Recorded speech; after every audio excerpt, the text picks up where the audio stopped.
Okay. Hi. Hello. Say hello. Hello. Hello. Here comes our interview.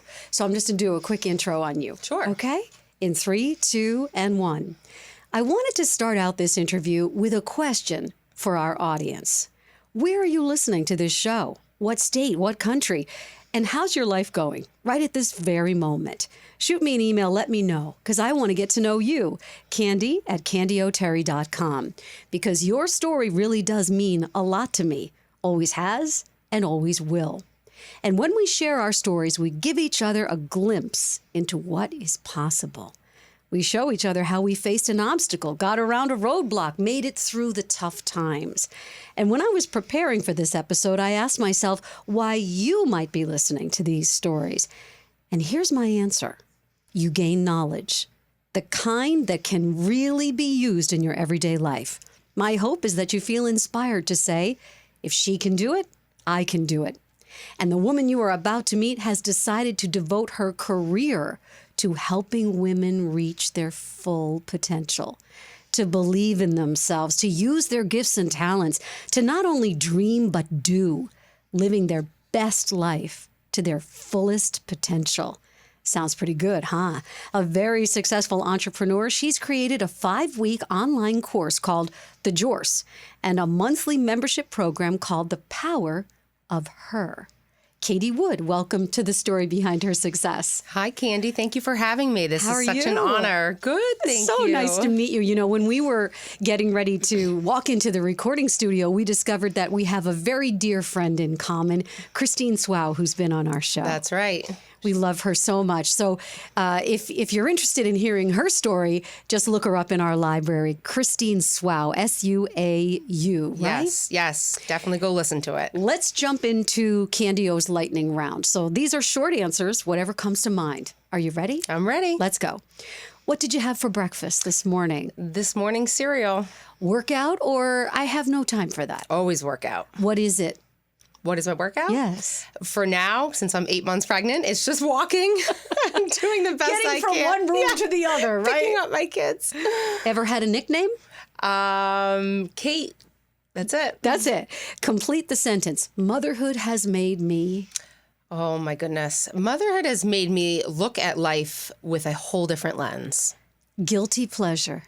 Ooh, chocolate. Dark or what's the other?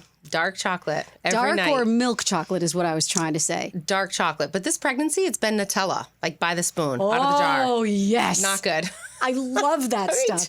Just like you said, with a spoon. Out of the jar. Yeah. A ladle. I could use a ladle. That's right. You've created a 5-week online course, which is called The Jourse. So what can women expect when they take that course? So that's a course that about 400 women have gone through it. Wow. And I did it for over 4 months. And I took a little break due to this pregnancy, and I'm going to kick it back up in the fall. But I called it a Jourse because I feel the word course just wasn't doing it for me. And it was more of a journey. And then came the name Jourse out of nowhere, and it just stuck. Because the course is kind of your wake-up call to dig a little deeper and know that life is an inner game. And we focus on 4 buckets, which is your mental game, your body, your relationships, and your spiritual bucket. And when we are taking care of each one of those, we feel more full and aligned, and it's bringing awareness to women of which bucket are you paying attention to and which are you neglecting. And when you can kind of have the strategies and tools to really fill each one, you just live this more full life where you're more aligned. And that's something that's been very powerful. You have also created a monthly membership program. It's called The Power of Her, H-E-R. Tell us, what does H-E-R stand for? Walk me through it. So heartfelt, empowered, and real.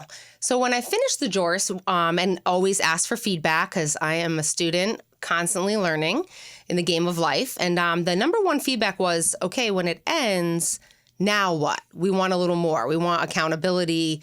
I think everybody needs accountability in life. And that's where I created this Power of Her, which is bringing these women together to have real conversations, a different topic every month, whether it's about fear, resistance, financial awareness, stress, how to deal with obstacles when life throws you, whatever life's going to throw at you. So every month is a different topic, and bringing that community of women together to really help empower one another, because we all know we're better together. The website is katielwood.com if you want to know more about Katie and find out more about the Jorce and find out more about the power of her. You've also got a Facebook Live event that you do. I did that for many years. I haven't done it in a long time, but for about 2 years, I went live every single Friday, and it really gained a lot of traction. And that's kind of what kind of led me to having the courage to do something like this, because people started, it's just like a little bit of an empowerment tip, and people started asking for more. And through my company that I work for, I got the opportunity to speak last year in front of thousands. And that was one of the hardest things I've done, but one of the best things that made me have the courage to go out and do more and help more, because that my heart, that is what I want to do. You just mentioned the company, and let's say what it is. It's Rodan and Fields, which is this famous company. Tell us about it. What is your role there? Yeah, it has rocked my world. The founders of our company, Katie Rodan and Kathy Fields, they are two very empowering women that have such a purpose in life to change people's skin and change their lives. And they have given us the opportunity to partner with them. I took this opportunity 5 years ago, head down, ran with it. I desperately wanted to be at home to raise my 3 daughters. That's why I did it. Before that, I was, working as a teacher, tutoring, doing marketing. I was drowning, and my heart was just not aligned. And this opportunity allowed me to put my family first and work second. And that's a powerful thing to be able to do. And it's been so much more than I ever expected, but it's allowed my husband and I to both raise our family and follow our dreams. And that's been a real gift. So I'm going to guess that because you've been so successful within the Rodan and Fields marketing and sales perspective, that you're now guiding other people to do the same. That's right. Tell me a little about that. That's right. So as a business owner, you really realize a lot about yourself when you start your own business. It's definitely not easy. It's hard work, but you realize what you're made of. And what I have realized is that I believe women especially, we have such power in us. We have this spark. We have this strength that we don't know about. And I don't think we're performing at the level we should be. And when you do something like this, it really brings it out. And that's my goal, is why I started this membership and this course, is to really help women on a deeper level bring that out. Rodan and Fields is quite a success story. Why do you think the products are so successful? It's the #1 skincare brand, which is pretty powerful. And I think it's so successful because, #1, the products work, and #2, the heart of our company and the heart of our doctors. They have a real purpose and passion with what they do, which I think makes us very unique. I always love, whenever I have a chance to sit down with an exceptional woman like you are, to ask her a little bit about where she comes from, a little bit about how she got this way. So can you share a little bit about your childhood with us? Yeah, I love that question. So, it's funny. When I think back to my childhood and my parents, and they were such hard workers and they were never afraid to take risk. Their whole life was taking risk. That really, it's a reminder that kids are always watching. We could tell them all day long, it's in one ear, out the other. But they are always watching what we do. And that's why I do what I do, because I know my girls are watching me, and I want them to know they are the author of their life, and you can create whatever you want if you have the courage. So my parents, they started they have a story that I love about a bed and breakfast in Connecticut. It's called the Inn at Harbor Hill Marina. About 20 years ago, my dad used to always see this old beaten down house on the top of a hill overlooking the water, and nobody wanted to buy it. And it sat on the market, but he kept going back to it, saying, this can be something. So he took a huge risk. He didn't come from much, but he rounded up the money. He found a way to buy this place. So many bad things happened and that were unexpected, where, people fell short from the deal and so forth. But he kept keeping his vision, and he knew that with time, this would be something. And today, it's actually a top 10 bed and breakfast in the entire country. Oh, my goodness. Yep. What a great story. Yeah, it's just a reminder of hard work and that vision and going for it and not playing life so safe. I'm going to guess that you saw your dad in the tough times when he was trying to rebuild this place. Mm-hmm. I feel like maybe it was even a money pit for a while, right? It sure was. He had my sister, brother, and I out there helping, and we were cleaning, and at age who knows what when we were young, and just learned really that anything worth value takes time, and that your hard work will always pay off if you if you just keep going, right? Because most people want to quit right before they're at that, right about where they're going to hit gold. If I had met you as a young girl, Katie, and I had said to you, hey there, Katie, how are you today? What do you want to be when you grow up? What was your dream when you were a little girl? So I actually used to want to be an astronaut, where I'd wear a strainer on my head and I'd run around the house saying I'm going to the moon. And I haven't quite done that. And I actually, I don't want to do that anymore. But in a way, I have, like, shooting for the stars and going for that. As cheesy as it sounds, there is truth about, getting on that rocket ship and buckle up and just go with whatever it is you really want to do. Who were your early role models? I know your parents had a big effect on you. Anybody else? Teachers, coaches? Definitely my parents. And I would say my basketball coach from Providence College, Jim Jaber. I was a walk-on, and he encouraged me to walk on the women's basketball team, where I didn't go to Providence College for basketball. I went just for a student. But I used to play with the boys, and he kept persuading me and saying, just show up and try out. And I did, and I was so scared. I had fear, and I'm not good enough. I'm not tall enough. I'm not D1 material. And everything of resistance, everything all the reasons I shouldn't do it came to my head. But I showed up one day because something in my heart was like, do this. And for the first 2 years, I played a total of 34 minutes in 2 years. I sat on the bench for 2 years and cheered my team on and showed up. And finally, at the end of my second year, I got an opportunity to go in. I got an opportunity to prove myself. And I did. I hustled. I gave it my all and ended up earning a 2-year full scholarship to that college for basketball. And I will forever be grateful for my coach, Jim, for believing in me and showing me, man, if you can see it, you can do it. We all have a voice in our heads. And you were just describing the one that was saying, I'm not tall enough, Yep. I'm not good enough. And sometimes that voice tells us you can't do things. That's right. How do you motivate women to achieve when they hear that voice that says they can't do it? So I'm a very big believer in that there's a battle in your mind. And there's, you got to understand what the real voice is, which is really from your heart. And you got to understand the voice that's here to just protect you. Fear's a real thing. It's the reason, we don't walk in the woods at night. Like it's a good thing. We're born with it.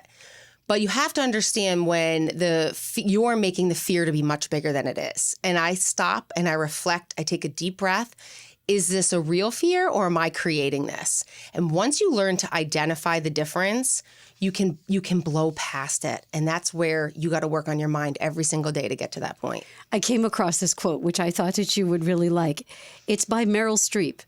Put blinders on to those things that conspire to hold you back, especially the ones in your head. That's right. It's life is a mind game. Everything in life is between the ears.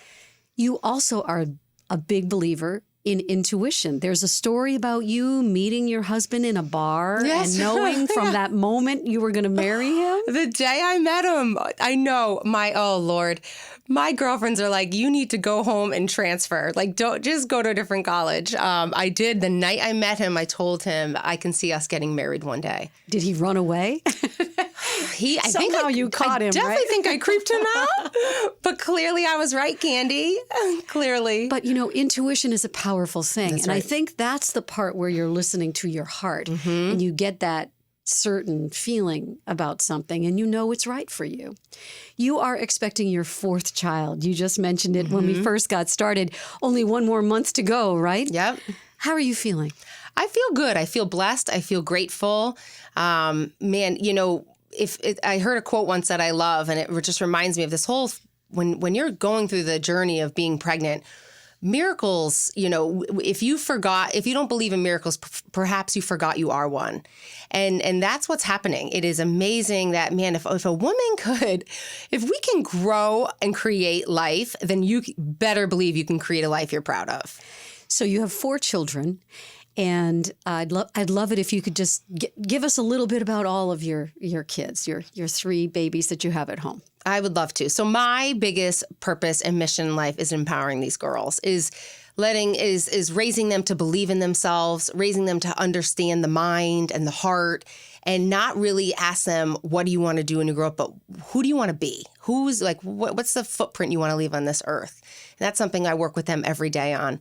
My oldest is, her name is Austin. She's 7 years old. She's the sweetest girl. And she is going to be my helper. I thank God every day for her, because my middle one, Hadley, is a little spitfire who keeps me on my toes and has me laughing harder than anyone I've ever met. And then my third one, Gabriella, is a real miracle. She's an angel from God. That's why we named her that. She has the story. But she has made me realize that perspective is a gift. And she's actually completely changed our family and for what we've been through with her. But she has really been a gift to me. And I believe our kids pick us. And my girls are my world. The experience of having a very sick child can be overwhelming. And Gabriella is now 3.5 and she's thriving. Mm-hmm. Can you tell our audience how she was born and what you went through? So when I went, she was my third baby. And I'll tell you, the biggest thing I've learned is let go of all expectations in life and replace it with gratitude. When I went to my third ultrasound with her, the room was very quiet. The intuition kicked in. I knew something wasn't right. And they had come back saying that there were a lot of issues. She had the thick nuchal fluid in her neck, and that she sat us down. My husband had to come in, and they told us, listed all the problems that this girl could have. Heart problems, chromosomal disorders, liver problems, brain damage, you name it. They sat us down and literally looked us in the eyes and said, you have to make a decision if you're going to keep this child.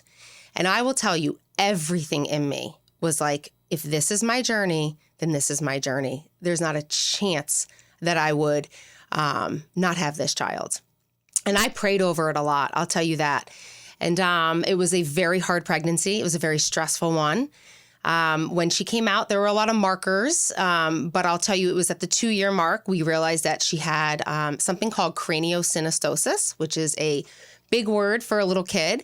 But that's when the sutures of your skull, they fuse prematurely. And what happened was it was not allowing her brain to grow. So her brain was actually hitting her skull, which called for an emergency surgery within a month after she was diagnosed. So thank the Lord for Boston Children's Hospital, which the fact that we live down the road from it is the biggest blessing, because it is such a gift, that hospital. And she underwent a 6.5-hour surgery where they had to break open her skull, go in, put resorbable plates, and she had a blood transfusion. And 150 stitches later, she, our little warrior, came out and was better for it. And it's been quite the journey. But I'll tell you, this girl is the toughest girl I know. She has more spitfire and grit than anyone. And she's the reason that I believe that life is rigged in our favor. Something that has really, life is happening it's kind of all things in life come together for good. And she has really taught us that. How do you handle the terror of a moment like that when you are walking down the hallway, they let you go as far as they can, the operating room doors are right there, and you're about to kiss your little girl goodbye and go through those doors? I'm thinking there's probably a mom listening to our show who may be having that in her future. What did you do? How did you do it?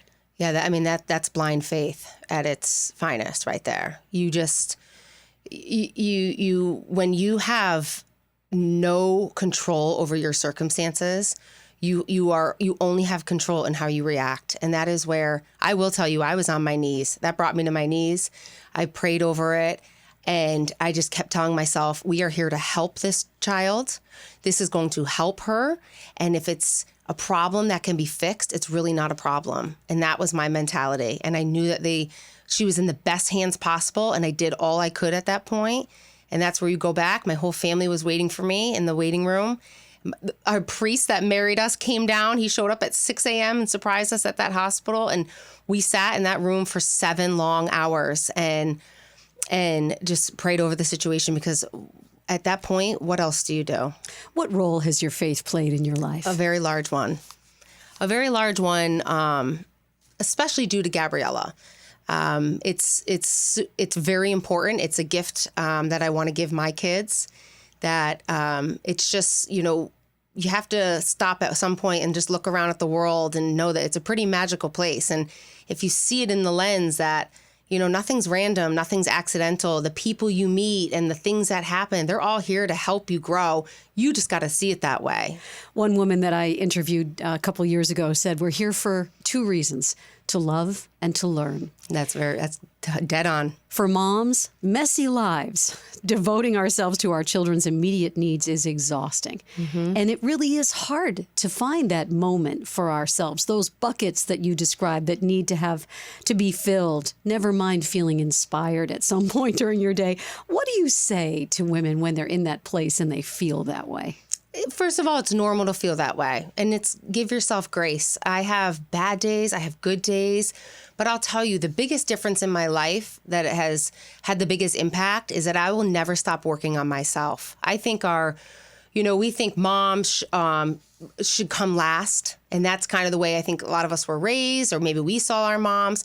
But really, it's not selfish to put yourself first. It's self-full. And what I do is I get up early every morning. I do 5 minutes of stilling my mind. I center my heart. I read a little bit in the Bible, and then I'll read a little bit of some kind of personal growth.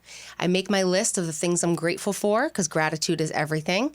And by the time my kids come down, first of all, I want them to see me doing this so that I hope they do it too one day. And secondly, I just filled my buckets before.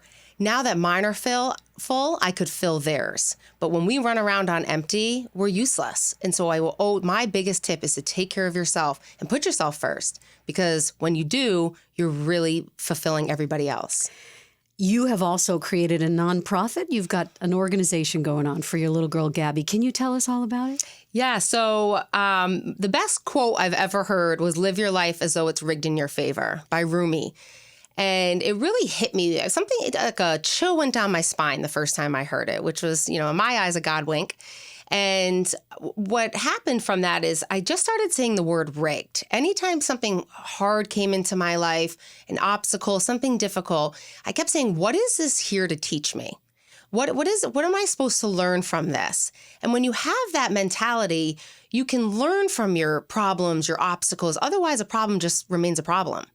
And it'll keep coming back until you learn your lesson. And that's kind of how life works. And this #rigged, this word that has stuck with me, and so many others have now, I see it a lot now, people saying has really helped you just take a deep breath and understand this is here to serve me, even if my small mind can't understand where it's going to lead me.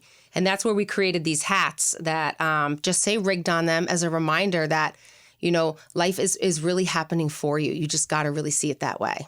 So the hashtag is rigged, and people can find out more about that on social media. Yep. At the end of the day, Katie L. Wood. What does the L stand for? Lucille. Katie Wood was taken. Katie Lucille Wood. What matters most to you? Oh, man.